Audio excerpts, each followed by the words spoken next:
आप सभी लोगों का स्वागत है एक बार फिर से केजे क्लासेस के यूट्यूब चैनल पर। मैं CA Kapil Jain GST consultant आप लोगों के लिए लाया हूँ नई वीडियो। आज की वीडियो का टॉपिक आपने बिल्कुल सही समझा। हाँ जी, जो थंबनेल में लिखा हुआ है कि जो नए रेट्स हैं क्या वो सही रहेंगे इनकम टैक्स के लिए या पुराने rates in case of salary person. क्योंकि यहाँ पर अगर आप देख रहे हैं स्क्रीन पर तो आपके सामने एक व्यक्ति की अप्रैल की सैलरी स्लिप है और उसकी सैलरी स्लिप में से 7,000 रुपये टीडीएस काट लिया गया है। तो क्या ये 7,000 रुपये टीडीएस काटना गलत है या सही है, और अगर इन्होंने काटा है तो किस बेस पर काटा है, तो क्या हमें नए रेट सिलेक्ट करने चाहिए या हमें पुराने रेट सिलेक्ट करने चाहिए अगर हम एक सैलरी एम्प्लॉय हैं। तो इस वीडियो में डिस्कस करेंगे। क्योंकि बहुत सी कंपनी अब ऑपरेशनल हो चुकी है तो वो आपसे एक डिक्लेरेशन मांग रही है कि वो किस तरह की डिक्लेरेशन मांग रही है कि भैया डिक्लेरेशन ऑफ एम्प्लॉय आप हमें ये बता दो कि फाइनेंशियल ईयर 2021 में आप ये बता दो कि आप नया वाला रेट सिलेक्ट करोगे जो कि हमारे को सेक्शन 115 बीएसी में लिखा है, या जो पुराना रेट है वो सिलेक्ट करोगे। आप हमें ये साइन करके दे दो कि जिससे जो भी आपकी टैक्स की लायबिलिटी बने हम उस पर सही से टीडीएस काट ले। और अगर आप हमें साइन करके नहीं दोगे तो हमारे मन में जो आएगा हम वो टीडीएस काट लेंगे। वो ज्यादा भी हो सकता है, कम तो होगा ही नहीं। तो अब कोई व्यक्ति मेरे पास आता है और वो ये कहता है कि भैया मुझे ये बताओ क्या ये मेरा 7,000 का टीडीएस काटा, ये सही काटा या नहीं, और आप मुझे बताओ कि मैं कंपनी वालों को क्या लिख कर दूं कि आप मेरा नए टैक्स से रेट काटो, नए टैक्स रेट से टीडीएस काटो या पुराने से काटो, ये तो मुझे बता दो। मैंने कहा चलो मैं आपको बताता हूं। भैया इसकी जो कैलकुलेशन है, इसकी कैलकुलेशन इनकम टैक्स की साइट पर भी दी गई है, लेकिन उस साइट पर जाने से पहले आपको थोड़ी बेसिक अंडरस्टैंडिंग करनी पड़ेगी, अदरवाइज आप उस साइट पर जाकर थोड़ी सी गड़बड़ी कर दोगे। सर यहाँ पर टैक्स कैलकुलेटर दे तो रखा है इनकम टैक्स की साइट पे, यहाँ से जाकर निकाल लेते हैं। मैंने कहा नहीं, पहले उसके लिए थोड़ी सी अंडरस्टैंडिंग कर लो फिर साइट पर चले जाना। कैसी अंडरस्टैंडिंग करनी है कि पहले तो आप ये समझ लो कि हर व्यक्ति की सैलरी स्लिप अलग होती है लगभग, लेकिन कुछ चीजें इसमें कॉमन रहती है। जैसे इस व्यक्ति को जो सैलरी आ रही है, बेसिक सैलरी 30,000 रुपए है और एचआरए 12,000 है और ये बाकी के अलाउंसेस हैं। इस अलाउंसेस में कुछ अलाउंसेस पर तो टैक्स लगता है और कुछ अलाउंसेस पर गवर्नमेंट टैक्स नहीं लेती। जैसे जो उसमें एक अलाउंस होता है एचआरए पर इसलिए गवर्नमेंट टैक्स नहीं लेती कि भैया तुम ना किराए पर रह रहे हो, तो अगर तुम किराए पर रह रहे हो तो ये तुम्हें सैलरी तो मिली नहीं, क्योंकि जो भी सैलरी तुम्हें मिली तुमने किराया दे दिया, तो हम तुम्हें ये अलाउंस पर टैक्स नहीं लेंगे। ऐसे ही गवर्नमेंट कन्वेंस अलाउंस पर टैक्स भी नहीं लेती कि तुमने ये पैसे खर्च कर दिए कन्वेंस में तो हम तुमसे टैक्स नहीं लेंगे। लेकिन जो नया रिजीम है वो ऐसी हमदर्दी नहीं दिखाता, वो ये कहता है हम नहीं देंगे कोई अलाउंसेज, हम तो पूरे पे ही टैक्स लेंगे।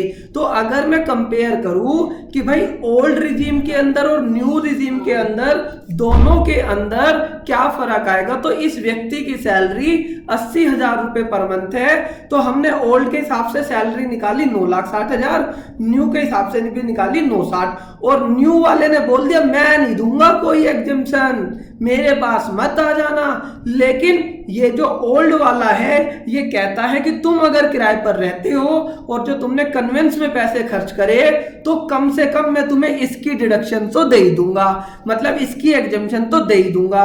मतलब 13,600 इंटू 12 महीने तक 1,63,000 पर हम टैक्स नहीं लेंगे। और एक ना सैलरी के अंदर मिलती है स्टैंडर्ड डिडक्शन 50,000 रुपए की, उसने कहा मैं ये भी दूंगा। न्यू वाला कहता मैं नहीं दूंगा ये वाली। तो इन्होंने क्या करा कि अगर मैं ओल्ड के हिसाब से जाऊंगा तो मेरी सैलरी बन रही है 7,46,800 जिस पर टैक्स लगेगा। न्यू के हिसाब से जाऊंगा तो यहां पर टैक्स रेट तो कम है, यहां पर टैक्स रेट तो कम है, लेकिन यहां पर जिस पर टैक्स लगेगा वो अमाउंट जाता है। तो ये बात आप समझ लो कि पहले एक कंक्लूजन निकाल लो कि भाई आप किसके अंदर जाना चाहते हो, कम टैक्स लेना चाहते हो या यहां पर अमाउंट कम लेना चाहते हो। तो यहां पर देखो दोनों अमाउंट्स में फर्क आ रहा है।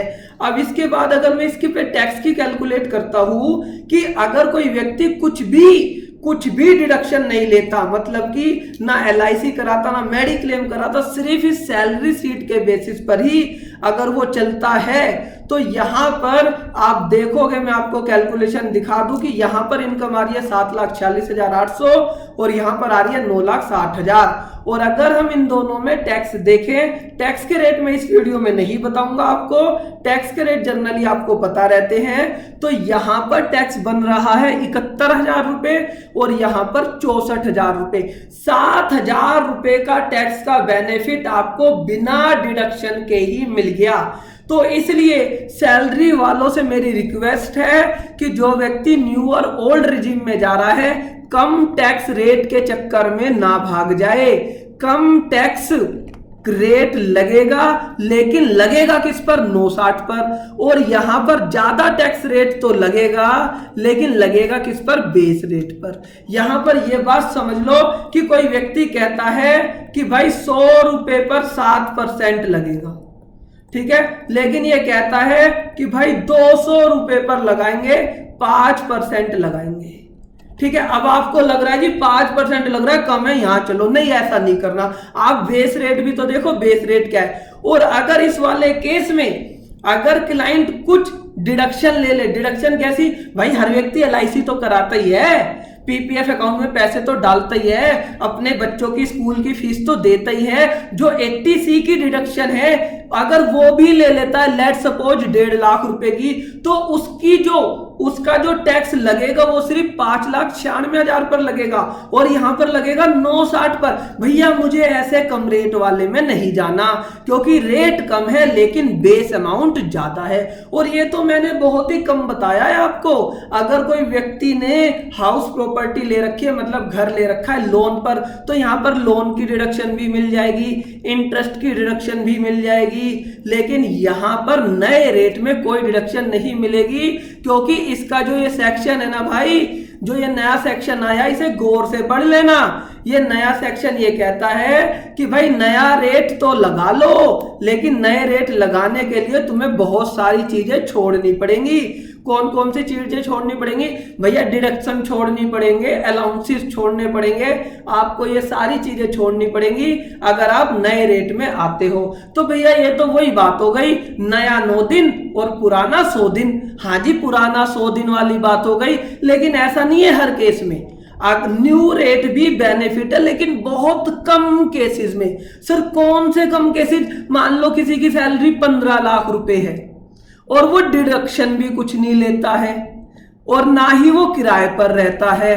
तो अगर इस तरह का कोई व्यक्ति है जिसकी डिडक्शन कम है, उसके लिए तो न्यू रेट बेनिफिट है, अदरवाइज आपके लिए न्यू रेट बेनिफिट नहीं है। तो आपको जब आप अपने एम्प्लॉयर को ये लिख कर दे रहे हैं कि भैया आप हमारा TDS काट लो, क्योंकि TDS तो एम्प्लॉयर को काटनी पड़ेगा ना।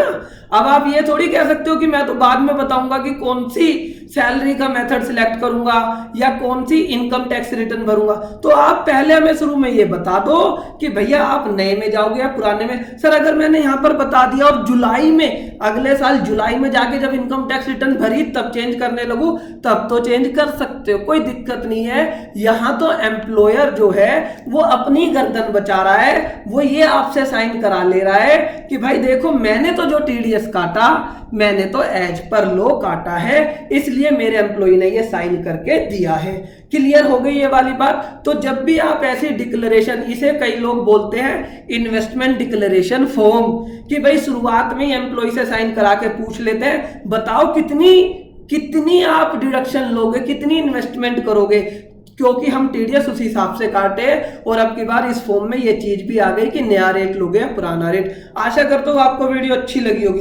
वीडियो अच्छी लगी है ना तो कमेंट बॉक्स में लिखकर मुझे बताएं कि क्या आपको वीडियो समझ आई और आप मुझे बताएं कि आप कौन सा रेट सिलेक्ट करने वाले हो, ओल्ड वाला या न्यू वाला। और आप मुझे बताएं कि न्यू रेट्स में कब फायदा है, ओल्ड रेट्स में कब फायदा है, कमेंट बॉक्स में मुझे लिखकर बताएं। और अगर इस वीडियो में आपको कोई इंप्रूवमेंट करानी है, कुछ भी करानी है, तो भी कमेंट बॉक्स में लिखकर बताएं। और अगर आप चाहते हैं कोई क्वेरी पूछना तो कमेंट बॉक्स में ना पूछे। सर कहां पूछे, फिर कमेंट बॉक्स में ना पूछे तो भैया आप हमारी जाओ फिनटेक सॉल्यूशन की साइट पर और यहां पर क्वेरी कॉर्नर में अपनी क्वेरी पूछ लो, हमारी टीम कोशिश करेगी आपको रिप्लाई दे देगी। और यहां पर जब तुम ये फीडिंग करो ना तो भैया यहां पर ध्यान से फीड करना, एस्टिमेटेड एनुअल इनकम और डिडक्शन और एग्जेम्पशन दोनों चीजें फीड करना, गड़बड़ मत कर देना, क्योंकि यहां पर इनकम हर बार चेंज हो सकती है, न्यू रिजीम में अलग, ओल्ड रिजीम में अलग, और अगर इनकम सेम है तो डिडक्शन अलग हो सकती है। तो इसे भरते हुए आप जरूर ये बात ध्यान में रखें, तभी इस वाली वेबसाइट का यूज करें। वीडियो अच्छी लगी है तो इसे ज्यादा से ज्यादा लोगों तक शेयर करना और चैनल को सब्सक्राइब करना ना भूले, जिससे आपको रेगुलर अपडेट मिलती रहे। 2 महीने बाद भी वीडियो लाऊं तो आप पे नोटिफिकेशन आ जाए। सब्सक्राइब करके बेल आइकन बटन दबा दीजिए और अपने मित्रों को भी शेयर कीजिए जिससे वो बेनिफिट ले सके। और अगर आप हमारी जीएसटी की पेन ड्राइव खरीदना चाहते हैं तो आप हमारे को कॉल कर सकते हैं, आप हमारी जीएसटी की पेन ड्राइव परचेज कर सकते हैं। वीडियो को अंत तक देखने के लिए आपका धन्यवाद करता हूं, इतना सारा प्यार देने के लिए, इतना सारा टाइम देने के लिए आपका धन्यवाद करता हूं। Thank you for watching.